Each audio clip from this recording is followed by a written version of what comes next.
Então, agora indo para o quarto vídeo, lembrando que é uma minissérie que a gente fala sobre a exportação de carne. Se você começou por esse vídeo, lhe aconselho a ver os 3 vídeos anteriores.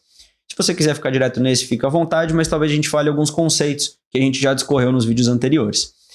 O que a gente vai falar nesse vídeo é o que me exigem para vender carne para o exterior. A gente já falou bastante sobre as licenças sanitárias, a gente vai reforçar um pouquinho aqui agora, mas eu quero que você pare e pense como se você fosse o país que está recebendo essa carne. Então, o que o comprador estrangeiro realmente compra de vocês? Ele está mirando só na carne? Por que ele compra do Brasil? Por que não comprar dos Estados Unidos? Por que não comprar da Austrália, que é outro mercado forte? Por que do Brasil? Como ele escolhe de quem ele compra? E a escolha, ela passa porque o que ele está interessado não é só no objeto, que no caso é a carne. O que ele está interessado é um padrão, que não é ter um produto genérico, é uma conformidade verificável, que ele pode pegar ali os padrões sanitários, pega os certificados, pega as exigências, tem uma previsibilidade de prazo, temperatura, quanto tempo vai durar isso no estoque dele, tem uma prova de rastreabilidade do tanto que foi cuidado esse gado até o abate, tem a segurança de execução, tem a redução de risco político e sanitário. Exemplo, vamos mudar um pouquinho a cultura e trazer como se fosse aqui um frango. Então vamos supor que o Brasil ele comprou frango do Uruguai. Aqui normalmente é o contrário, né? A gente vende para os países. Mas vamos supor que o Brasil comprou frango do Uruguai. E esse frango que o Brasil comprou do Uruguai veio contaminado, veio com a gripe aviária. Estoura lá no Rio Grande do Sul a gripe aviária. O que vai acontecer do Brasil com o Uruguai? Primeira coisa, vai fechar o mercado, não vai mais comprar nada do Uruguai, porque o problema vai estar na conformidade que não foi comprovada. Mas se for comprovada, aí o problema aconteceu dentro do Brasil, que foi o que aconteceu esse ano. Então esse exemplo ele é real. O Brasil teve problema com a gripe aviária. O primeiro caso aconteceu do Brasil registrar a gripe aviária aqui dentro. Todos os mercados principais compradores do nosso frango, inclusive a China, que a gente cita bastante nesses vídeos, fecharam as portas. Porque mesmo a gente tendo o padrão de conformidade que eles pedem na venda, a gente teve um problema muito grave, que foi a gripe. E isso pode fazer com que quando a carne chegar lá dentro, ela chegar contaminada. Então todos esses protocolos é para evitar que isso aconteça lá dentro. E se acontecer, os políticos poderem falar: olha, mas eu tinha um documento aqui comprovando que eu tomei todo o cuidado possível. Então aí já não está mais nas minhas costas esse problema. Então, do ponto de vista do comprador é esse. É comprar tranquilidade. Tá? Então é um sistema de governança. Se houver problema, quer saber quem responde, como prova e qual remédio para isso. Então, aqui agora, eu tinha passado 5 itens para o Pedro que ele colocou alavancas. Então, já que ele gostou desse nome, vamos trazer aqui para vocês as 5 alavancas que apertam um pouquinho para quem está exportando. A primeira é o compliance sanitário e habilitação. Então, tem os protocolos de destino, habilitação de planta, auditoria, requisito. Tem uma pressão, tipo, sem isso aqui, se você não me comprovar, isso aqui não entra, tá? Aí tem a segunda alavanca, que é o documento. Você precisa operar com a lógica que sem o documento certo não tem dinheiro. Então tem essa pressão que exige esses padrões formais rígidos e se corrige a favor deles se houver discrepância. Então você precisa comprovar certinho que você está envolvido naquele padrão de corte. O terceiro é a inspeção, aceitação e prova. Você precisa ter um método para estar vendendo essa carne. Então você precisa comprovar a sua posição. Então assim, ó, eu aqui no mercado brasileiro, na hora de exportar, tive toda a estrutura, lembra que a gente falou nos vídeos anteriores?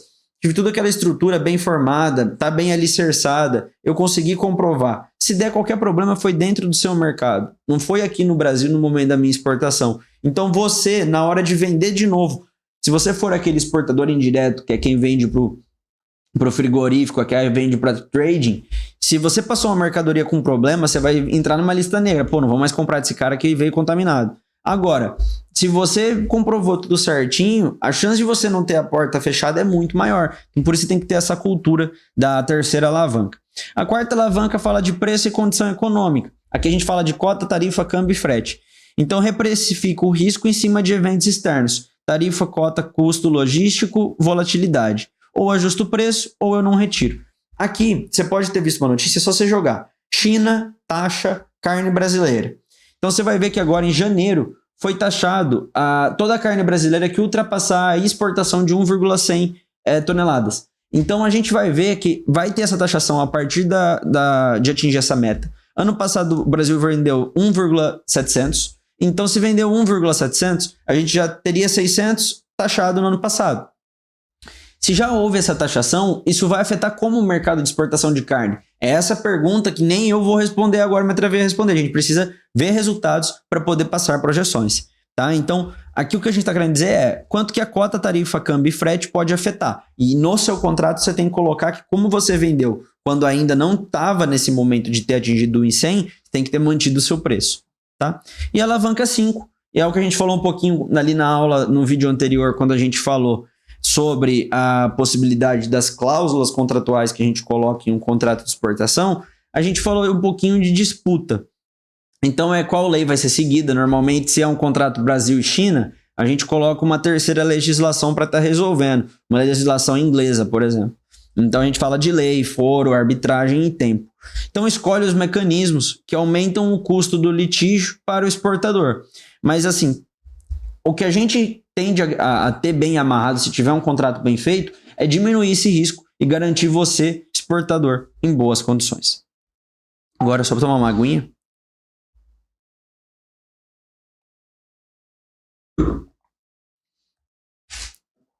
Bom, vamos lá.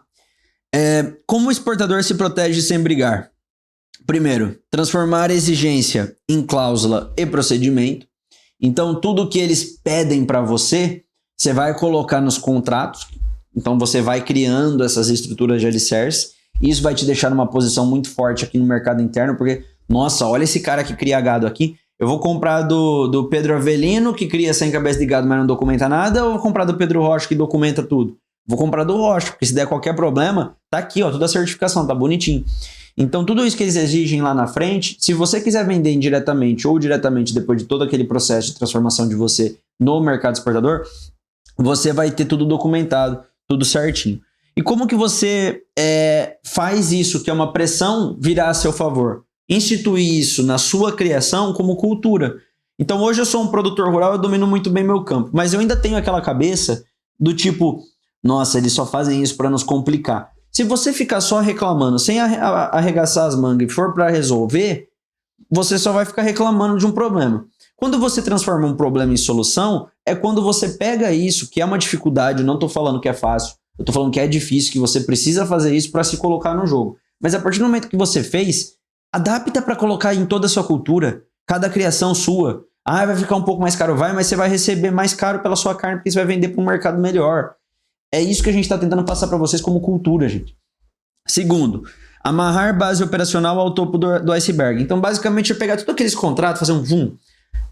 O de sanidade, que são os requisitos que a gente falou da CIS. É a rastreabilidade, é a habilitação, é a cadeia fria, como pré-condições reais, não é discurso. Então, você não sai falando que você atende a tudo isso para vender para o frigorífico, para trading. Você vai pegar e vai adaptar tudo isso à sua cultura e vai fazer uma estrutura forte. Olha, eu vendo essa carne, está aqui todos os meus contratos e exigências.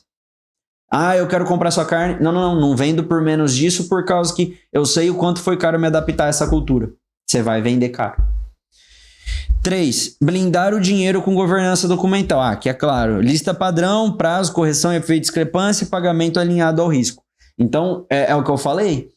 Como você vai estar ofertando algo que está muito bem documentado e redondinho, você vai receber mais e vai proteger o seu dinheiro. Se tiver qualquer volatilidade no mercado, seja taxação, seja qualquer imprevisto a nível de fechamento de mercado, você que está exportando está protegido. 4. Organizar a prova antes do problema. Inspeção contra a prova, prazo de reclamação, cadeia de custódia. Sem prova estruturada, ter razão vira irrelevante. Então aqui basicamente prova tudo que você está falando, documenta. Você está entendendo que o que eles fazem de vender dificuldade aqui, ele te gera sim facilidade depois? Então organiza a sua prova antes do problema. 5. Prever o choque econômico, sem depender de milagre, claro, mas o que é prever esse choque econômico? Nossa, a China e os Estados Unidos eles estão trocando farpa. Logo, os Estados Unidos, que tem uma produção de gado maior que a minha, vai querer vender mais para a China. Eles vão começar a colocar taxa na gente. Se ele fecha um acordo bilateral com a China coloca sanção no Brasil para comprar mais dos Estados Unidos e fazer essa troca de favor. Então a gente sempre fala para colocar uma cláusula de reequilíbrio se começar a ficar distinto, uma hardship, que a gente fala, que é situações, cláusulas para momentos difíceis, para momentos duros. E por fim, escolher disputa econômica para caso de decisão econômica. Qual é a lei aplicável? Então é você sempre ter um bom contrato, e um bom contrato começa com os pré-contratos, como eu falei no vídeo anterior, eu estou inventando esse conceito. O pré-contrato seria quando você assina algo para cumprir depois. Isso acontece muito no direito desportivo, para quem gosta de futebol. Por exemplo, nossa, como chama aquele meia do Cruzeiro? Matheus Pereira. O Matheus Pereira, com a camisa 10 do Cruzeiro, ele está nos últimos 6 meses de contrato. Ele já podia assinar com qualquer time, mas para ir a partir do encerramento do contrato dele. Então o contrato dele vence em junho, o Palmeiras foi lá, eu quero. Então se quisesse, podia assinar um contrato, ele chegava em julho no Palmeiras. Mas aí acabou que não foi para frente, mas enfim, o conceito é esse. Pré-contrato, você assina algo, cumpre depois. Mas o que eu tô falando de pré-contrato aqui para vocês é todos os contratos que forem antes da exportação, então desde a criação do seu gado, dali para frente, tudo que comprovar que você é um bom criador, que você tem uma cultura bacana, que você toma cuidado com todos os seus registros, certificações e documentos, guarde esses contratos, faça uma árvore de contratos para você depois poder colher os frutos. Bom, gente, assim a gente encerra essa série de vídeos relacionados à exportação de carne. É um conteúdo novo, então como toda novidade, a gente pode fazer adaptações e melhorias. Se você quiser deixar a sua sugestão aqui, ela é muito bem-vinda. Se você teve qualquer dúvida por ser um assunto técnico e complexo, tem o nosso canal de WhatsApp aqui na descrição, manda uma mensagem, pode falar, Pedro, eu fiquei com dúvida, me explica melhor isso, a gente está aqui para isso, tá, gente? Lembrando, eu tenho especialização em Direito Contratual pela PUC de São Paulo e Internacional pela USP, aqui também de São Paulo. Então, tudo que a gente está falando é pautado em muito estudo. A gente pode até cometer algum erro, mas se a gente comete algum erro, a gente tem a dar a cara aqui para estar corrigindo. E se você tiver alguma dúvida, a gente vai estar passando sempre a melhor orientação, o melhor conhecimento. Então eu convido vocês a acompanharem esse novo quadro. Toda semana, assim, se a gente conseguir encaixar na nossa rotina, é o que a gente pretende estar trazendo para vocês, uma minissérie de uma cultura diferente.